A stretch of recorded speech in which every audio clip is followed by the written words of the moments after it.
রক্ত দিয়ে যদি খেলবার চেষ্টা করে ভারতকে টুকরো টুকরো করে দেওয়া হবে।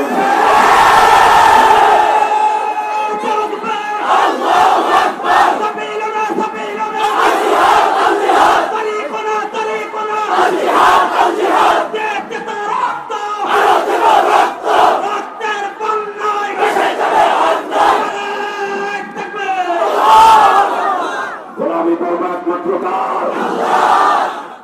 আজকে যদি কথাটা বুঝেন, আজ যদি 1905 সালের মতো কলকাতার দাদাবাবুরা অথবা 1971-এর মতো ওই রাওয়ালপিন্ডির খান পাঠানরা আমাদের প্রভু শাস্তি চায়, কোন মানুষকে আমরা আমাদের মাথার উপর প্রভুর আসন দিতে পারি?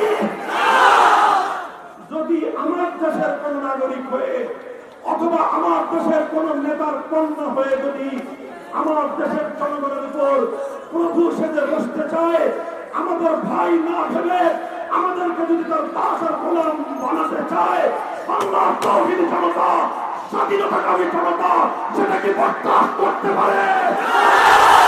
এই কথা আমরা কলকাতার দাদাবাবুদের খবরদারিও মানি নাই, আমরা পশ্চিম পাকিস্তানের রাওয়ালপিন্ডির খান পাঠানদের দাসত্ব মানি নাই, আমরা বাংলাদেশের কোন মানুষের গোলামিও করতে প্রস্তুত না, গোলামি করতে প্রস্তুত না।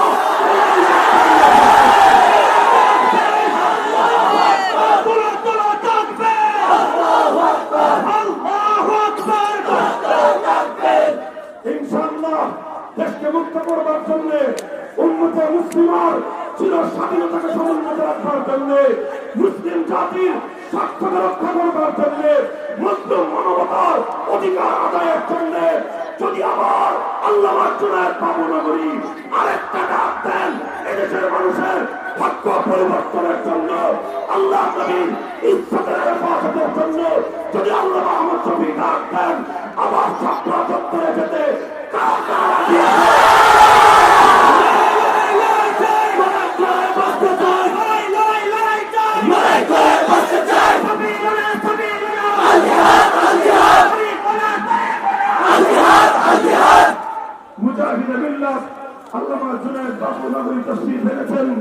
আমরা এই হাজারো মানুষের এই কাফেলা থেকে, এই মজমা থেকে আল্লাহর কাছে দোয়া করি আমাদের এই কায়েদে মিল্লাত আল্লামা জুনায়েদ বাবুনগরীর হায়াতকে আল্লাহ পাক দীর্ঘ করে দেন, সুস্থতার সঙ্গে হায়াতে তৈয়বা দান করেন।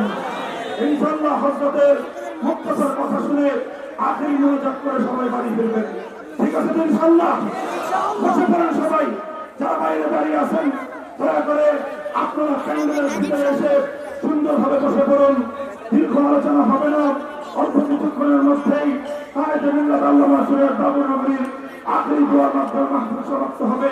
সকলকে অনুরোধ করছি আপনারা শান্তি শৃঙ্খলা রক্ষা করে সবাই প্যান্ডেলের ভিতরে এসে আসন গ্রহণ করুন।